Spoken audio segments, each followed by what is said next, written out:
Hello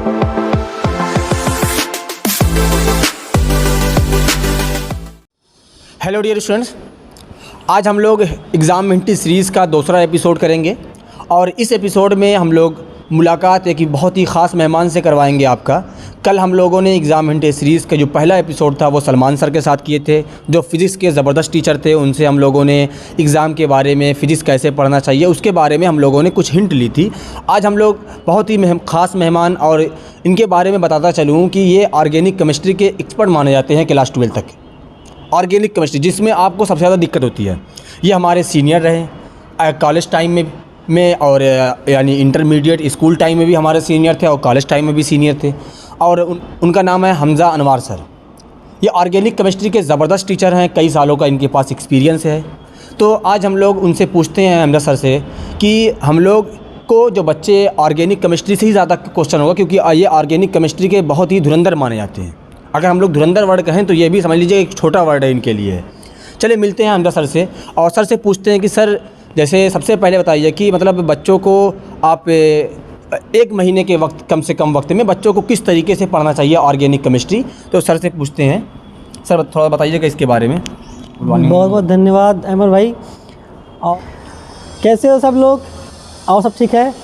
देखिए बच्चों, मैं आपसे बता दूं कि केमिस्ट्री में आपको बहुत दिक्कत होती है। बहुत बच्चे जो हैं केमिस्ट्री में बहुत परेशान रहते हैं। केमिस्ट्री एक ऐसा सब्जेक्ट है ना, उसको आप अपनी लाइफ में उतार के देखिए, उसको अपनी लाइफ से जोड़ के देखिए। अपनी लाइफ से जोड़ के आप देखेंगे उसको तो आपको आसान लगेगी। आप अपनी लाइफ में उसकी कोई भी रिएक्शन अगर करनी है, तो कोई भी चीज़ अगर पढ़नी है केमिस्ट्री के अंदर, उसको अपनी लाइफ में उतार के अपनी लाइफ की डेली लाइफ को जोड़ के उसको पढ़िए तो आपको आसान लगेगी। मैंने ऐसे ही पढ़ा है और मैं हमेशा यही कोशिश करता हूँ कि बच्चों को भी वैसे ही बताऊँ, तो वैसे ही करता हूँ भी मैं। तो आप केमिस्ट्री को बहुत लाइटली भी मत लीजिए, लेकिन आप लाइटली इस राय में लीजिए कि आप अपनी लाइफ में उसको उतार के चलिए। बहुत आसान है केमिस्ट्री, कुछ भी नहीं है।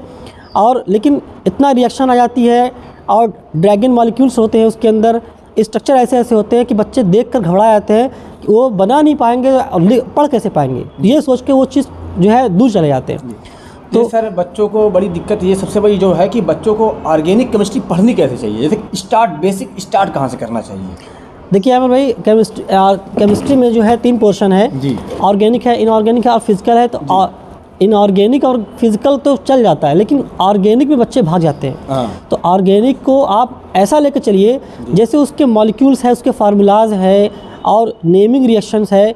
आप इसको अपने वॉल पे चिपका लीजिए, है ना, और वॉल पे चिपका के उसको ऐसा पढ़िए, एकदम टहलते घूमते फिरते आप जब भी आए आप देख लीजिए। और जो वॉल पे चिपकी रहेगी तो उसको आप बार बार उस नज़र में पड़ेगी तो आपको नेमिंग रिएक्शन याद हो जाएगी। मतलब जैसे हमारे टीचर पहले कहा करते थे कि पीरियोडिक टेबल को आप अपने जहाँ पे सबसे ज़्यादा रहते हैं घर के पोर्शन में उसको चिपका लीजिए, लगा लीजिए। तो मतलब उसी तरीके से आप एक चार्ट पेपर पे ऑर्गेनिक के नेमिंग रिएक्शन को लिख के उसको लगा लीजिए। हाँ, नेमिंग रिएक्शन को लिख के उसके नाम के अकॉर्डिंग आप उसको लिख लीजिए। और कुछ भी नहीं है, नेमिंग रिएक्शन अगर याद है, आप केमिकल रिएक्शन को देख कर बता दोगे कि आप फला रिएक्शंस है, व्हाट हैपन व्हेन आकर के क्वेश्चन बहुत बोर्ड में पूछे जाते हैं। तो आप उसमें इस तरह की भी करके देख लेंगे, पहचान जाएंगे कि ये रिएक्शंस फला की है और इसमें ये प्रोडक्ट आएगा। मतलब इसमें एक चीज़ बहुत ध्यान मैं इसमें ऐड कर दूं कि जैसे सर ने कहा कि व्हाट हैपन व्हेन और ये सब करके क्वेश्चन ज़्यादा आते हैं, क्योंकि हाउ टू कन्वर्ट यानी कन्वर्जन सबसे ज़्यादा ऑर्गेनिक बिल्कुल जी। ये है ना सर, ये आपको फोकस, इसको करने के लिए आपको फोकस करना पड़ेगा। वही जैसे बताया ना आपको मैं कि नेमिंग रिएक्शंस आपको रटना पड़ेगा और नेमिंग रिएक्शन जल्दी याद नहीं होती है। उसको याद करने के लिए आपको उसको हैबिट बनाना पड़ेगा और वो हैबिट आपको वॉल पे चिपका कर, घर में चिपका के, या कहीं भी आप जहाँ ज़्यादा टाइम देते हो वहाँ पे चिपका कर नोट्स पे चिपका लीजिए, या कहीं भी मोबाइल के अंदर देख लीजिए, मोबाइल के डेस्कटॉप पे लगा लीजिए, है ना। तो इस तरह से आप हमेशा उस चीज़ के अंदर रहोगे तो आप वो चीज़ याद हो जाएगी।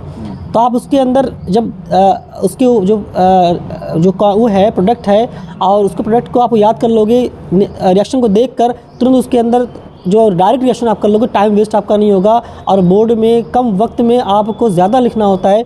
और ज़्यादा बात तो ये है कि केमिस्ट्री के अंदर आपको ज़्यादा मेहनत नहीं करना है, सबसे बड़ी बात तो ये।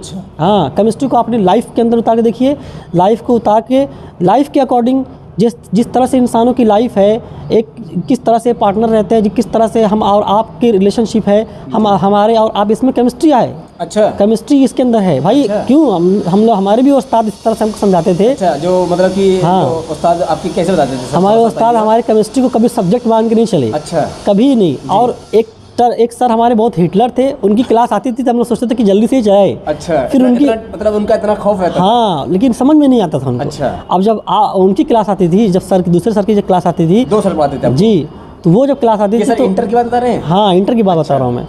तो उस टाइम हम लोग बड़ा खुश हो जाते थे कि बस करो सर की क्लास आ गई, अब हम लोग रिलैक्स हो जाएंगे। अच्छा। तो 7वीं 8वीं पीरियड में वो आते थे। अच्छा, मतलब इंतजार करते थे उनकी? हाँ, उनकी बिल का इंतजार करते थे। तो 7वीं 8वीं बिल में हम लोग को एंटरटेन कर देते थे, बहुत रिफ्रेश हो जाते थे, बूस्ट हो जाते थे। अच्छा। और धीरे धीरे केमिस्ट्री में इतना इंटरेस्ट बढ़ता चला गया कि मैं केमिस्ट्री को ऐसा पढ़ाऊँ जैसे सर ने पढ़ाया है ना हमको, जी।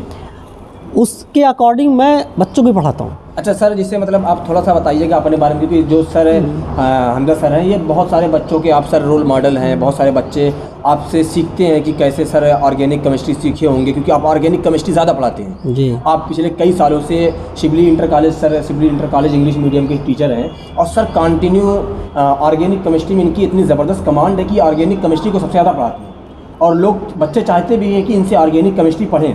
तो सर, जैसे आप जब क्लास किस ईयर में जाके या किस क्लास में थे, ग्रेजुएशन में या हाई स्कूल या इंटर में, कि आपको लगा कि मेरा जो पैशन है या जो मेरा मेन सब्जेक्ट होगा, मेरा फोकस होगा, वो केमिस्ट्री में होगा? आपने किसी और सब्जेक्ट को क्यों नहीं चुना सर? देखिए, केमिस्ट्री में है 3 पार्ट है, ऑर्गेनिक है, इनऑर्गेनिक है और फिजिकल है। जी। और इनऑर्गेनिक में आप सारी चीज़ को तो लेके चलिए, आपका 100%। जैसे आपको नीट निकालना है तो नीट में आपको बायो में 100% चाहिए, आपको केमिस्ट्री में 100% चाहिए, लेकिन फिजिक्स में आप 40% या 60% आओगे तो भी आप एलिजिबल हो उस चीज़ के लिए। लेकिन आप इसमें केमिस्ट्री में देखिए, केमिस्ट्री में आपको इनऑर्गेनिक और फिजिकल, इसको ऐसा लेके चलिए कि आपका अगर मान लीजिए ऑर्गेनिक नहीं भी आता है, नेमिंग रिएक्शन भी कर दोगे आप तो उसमें काम हो जाएगा। लेकिन पेपर के अंदर जब नेमिंग रिएक्शन आता है ना, बच्चे बहुत घबरा जाते हैं। अच्छा। और उसको नहीं करना चाहते। जी। और नेमिंग रिएक्शन से बहुत अच्छा क्वेश्चन पुट अप होता है, आपको कम समय में ज़्यादा नंबर गेन कराता है वो। अच्छा। तो जैसे मतलब कुछ चैप्टर, क्योंकि क्लास 12 का बोर्ड का पेपर होना है, आप लोगों का बोर्ड का पेपर है, तो क्लास 12 का बोर्ड का पेपर है, अभी अगले महीने में स्टार्ट हो जाएगा। ICSE बोर्ड का, CBSE बोर्ड का, सबकी डेट शीट आ गई है। यूपी बोर्ड की भी कुछ दिन में डेट शीट आ जाएगी सर। तो जैसे बच्चों को ऑर्गेनिक के अंदर कौन से चैप्टर को जो बहुत नेसेसरी है कि उसको पढ़ के जाना है, उसके बिना आप पेपर देने नहीं आए, उसमें कुछ ऐसे चैप्टर तो ज़रूर होंगे सर? जी, कम समय में आपको मैं तो यही कहता हूँ कि आप बायोमॉलिक्यूल्स पढ़ लीजिए। जी। बायोमॉलिक्यूल्स अच्छा चैप्टर है, और आपको इंटर में भी मिलेगा, और आपको इंटर के बायोलॉजी पोर्शन में मिलेगा, और आप BSc करने जाओगे या और भी कोई साइड में, उसमें भी आपको मिलेगा। और सर कोई चैप्टर? तो बायोमॉलिक्यूल्स मुझे लगता है कि आपको बहुत इंपॉर्टेंट है। और उसके बाद aldehyde ketones and carboxylic acid वगैरह। अच्छा। और इन सारों जितने चैप्टर्स हैं, इन सारे चैप्टर्स में आप नेमिंग रिएक्शन को ज़्यादा फोकस करिए। मैं बार बार इस चीज़ को कह रहा हूँ बच्चों से कि बच्चे आप नेमिंग रिएक्शन को ज़्यादा फोकस करिए। Naming reaction must important for your board exam, और इस चीज़ के लिए आप ज़्यादा मेहनत करिए। जितनी प्रैक्टिस आप करेंगे, और प्रैक्टिस के बगैर आप कुछ भी नहीं कर पाओगे। जैसे सर ने कहा कि हम लोगों को जो क्लास 12 का सिलेबस है ऑर्गेनिक केमिस्ट्री का, आप जानते हैं कि 5 चैप्टर है।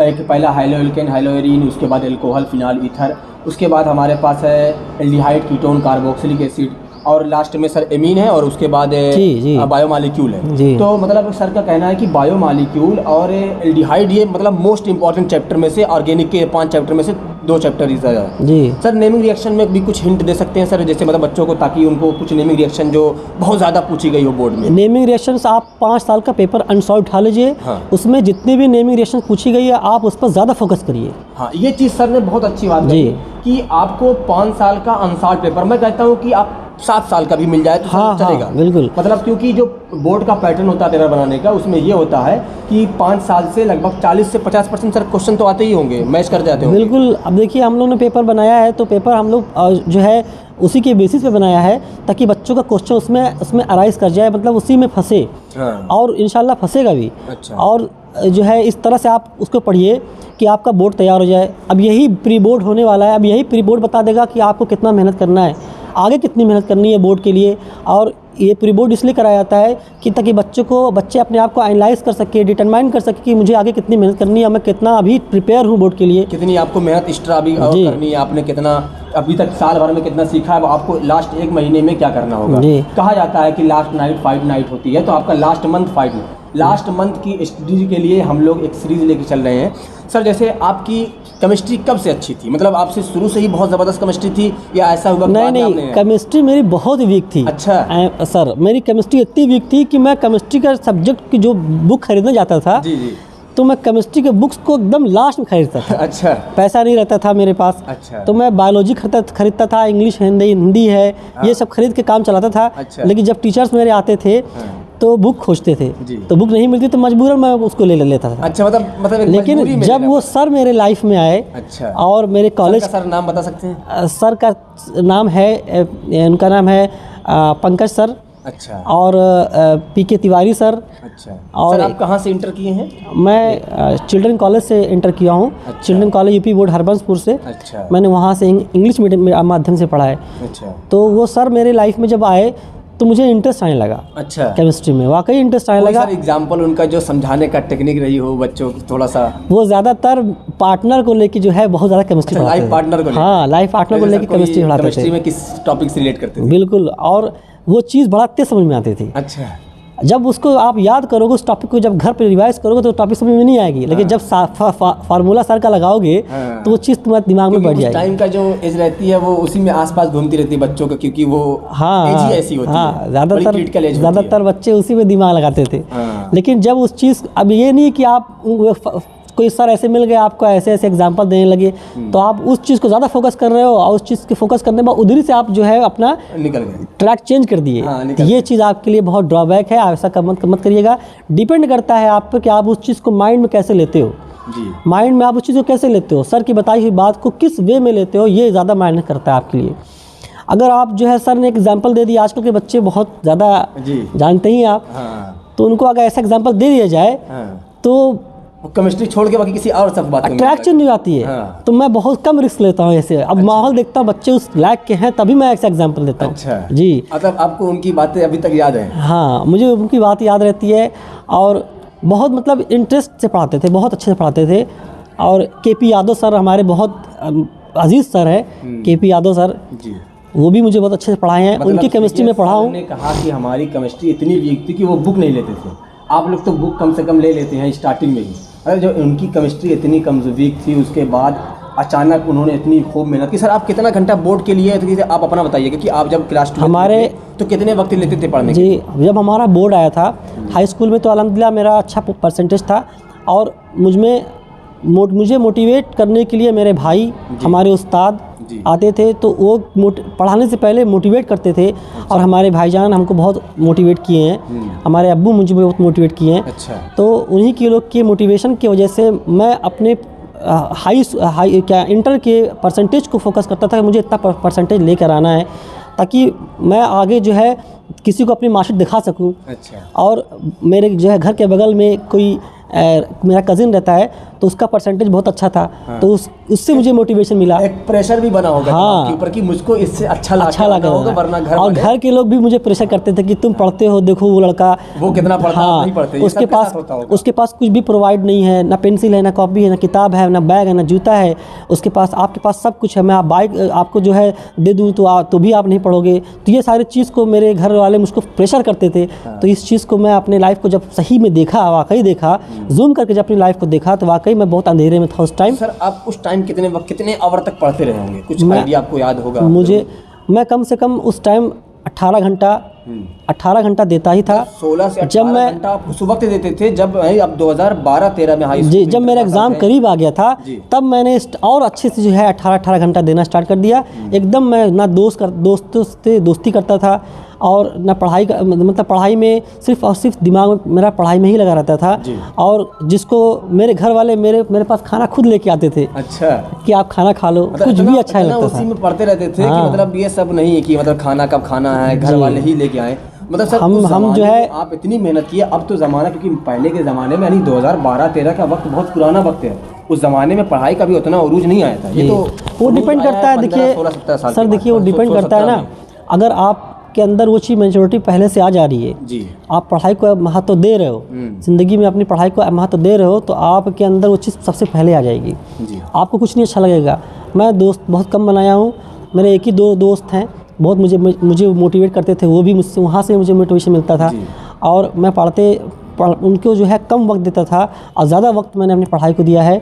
बहुत मेहनत किया है, अल्हम्दुलिल्लाह जो है अच्छे परसेंटेज आए तो मैं अपनी मार्कशीट को कहीं दिखाता हूँ तो मुझे जो है अच्छा लगता है। मतलब यही चीज़ मैं बच्चों को बताता हूँ कि देखिए आप अपनी मार्कशीट को कम से कम अच्छा रख लीजिए, क्योंकि मर जाने के बाद भी यही मार्कशीट लगती है। High school, inter. मैं इसमें ऐड कर दूँ, मैं जब अक्सर बच्चों को पढ़ाता हूँ तो मैं उनसे कहता हूँ कि देखो बेटा, तुम्हारा 10th और 12th है, इतनी मेहनत करो क्योंकि आज के ज़माने में तुम्हारी आगे चल के तुम्हारी शादी होनी है। तो मैं कहता हूँ कि अगर तुम आज मेहनत नहीं करोगे, कल ऐसा होगा कि अभी तो मार्कशीट, अभी तो एंट्रेंस के बेस पे पेपर हो रहा है, नौकरी मिल रही है, आगे तुम्हारी मार्कशीट के बेस पे तुम्हारी शादी होगी और डिपेंड करेगा तुम्हारा कितना नंबर मिलता है। कितना नंबर मिलता है। और भाई अपने बच्चों को भी तो नहीं दिखा पाओगे, उसको क्या मोटिवेट करोगे? क्या मोटिवेट करोगे? भाई देखो हम अपने वक्त में ऐसे पढ़ते थे, ऐसे करते थे, किसी दिन मार्कशीट ये सारी चीज़ चल जाएगा। और रही बात केमिस्ट्री में, तो केमिस्ट्री में मैंने बहुत फोकस किया है केमिस्ट्री को। और केमिस्ट्री जब मैंने इंटरेस्ट लेके पढ़ने लगा सर, तो मुझे बाकी सब्जेक्ट एकदम ऐसे ही लगा। अच्छा। लेकिन केमिस्ट्री को आप अपने लाइफ के अंदर उतार के जब देखिए तो आपको बहुत आसान लगेगी। सर कोई एक अपना एग्जाम्पल जो आप बहुत मज़ेदार देते होंगे क्लास में, कोई एक एग्जाम्पल बता दीजिए। मैं ज़्यादातर सर के जो है एग्जाम्पल को ही उठाता हूँ, लेकिन माहौल देखता हूँ, एटमॉस्फेयर देखता हूँ, बताए लायक है ना? यानी बच्चों को मैं यही बताता हूँ, बच्चे जैसे हैं अब वो चीज़ को कैसे ले रहे हैं, तो उसी हिसाब से मैं बच्चों को एग्जाम्पल देकर, मतलब कोई एग्जाम्पल बताएंगे? हमारे भी उस्ताद हैं इब्राहिम सर, तो इब्राहिम सर भी बहुत अच्छा पढ़ाते हैं। उनकी ऑर्गेनिक मुझे बहुत अच्छी लगी एमएससी में। मैं उनके बारे में इतना कह दूं, मैं भी उनसे भी पढ़ा हूँ। मैं ये कहता हूँ कि पूरे आजमगढ़ ज़िले में उनसे बेहतरीन ऑर्गेनिक केमिस्ट्री किसी की नहीं है। और ऑर्गेनिक केमिस्ट्री आपने उनसे पढ़ लिया, ऑर्गेनिक केमिस्ट्री में उससे बेहतरीन टीचर आप नहीं पा सकते। ये तो मैं उनके बिल्कुल इब्राहिम सर जो पढ़ा देंगे आपके माइंड में इमेज बनेगा जी। और ये इमेज अगर बन रहा है पढ़ते वक्त, तो आपको पढ़ाई जो है गेन हो रही है। बहुत सारे उनके जो वर्ड हैं जो जिस तरीके से पढ़ाते थे वो तो याद है, लेकिन वक्त बहुत कम है सर। लास्ट मतलब क्योंकि ये जो एपिसोड है ये एग्ज़ाम हिंट के नाम पे ही है, तो बच्चों के लिए एग्ज़ाम के लिए कुछ हिंट जो आप करते थे वो आप बता दें जी। कम समय में आप देखिए, बस मैं आपको हिंट यही दे रहा हूँ कि आपको कभी कोई ज़रूरत पड़े, हम लोग आपके लिए हमेशा खड़े हैं। और कहीं भी आप हम लोग को जो है, अगर आपको कोई क्वेश्चन पूछना है या पता करना है, नहीं आ रहा है, तो आप लोग के लिए हमेशा हम लोग सपोर्ट के लिए खड़े हैं और हमेशा रहेंगे। आपका नंबर अच्छा मिल जाए हम लोग को, और अच्छा नंबर आए, यही है। कैसे कम समय में आपको ज़्यादा पढ़ना है, तो आपको सबसे पहले कि आपको 5 साल का अनसॉल्व उठा लीजिए, और उस अनसॉल्व में जो चीज़ बार बार पूछी गई है, जो चीज़ आपको लगती है कि बार बार आ सकती है, और उसमें दिखता भी है अनसॉल्व में कि ये चीज़ बार बार पूछी जा रही है। नेमिंग रिलेशन ज़्यादा पूछी जाती है, नेमिंग रिलेशन ज़्यादा कम वक्त में लिखना नहीं रहता है और ज़्यादा गेन करना होता है। उसके अंदर नंबर अच्छा दिलाती है ऑर्गेनिक केमिस्ट्री। और आपको उसके अंदर ऐसा पढ़ना है कि जो है सारी चीज़ हमको गेन हो जाए। तो आप नेमिंग रिलेशंस को ज़्यादा फोकस करिए और फार्मूलाज को फोकस करिए, और नेमिंग रिलेशंस है और वगैरह ये सारी चीज़ें हैं, आप जो है अच्छे से फोकस करिए, पढ़िए, बस और कुछ नहीं चाहिए हम लोग को आपके लिए। तो हमने सर का बहुत बहुत शुक्रिया सर, आपने टाइम दिया और बच्चों को कुछ हिंट के तौर पे दिया। बेटा फिर हम लोग मिलते हैं एक दूसरे टीचर से, आप पढ़ते रहिए, मुस्कुराते रहिए, ठंडी से बचे रहिए। Thank you for MS sir.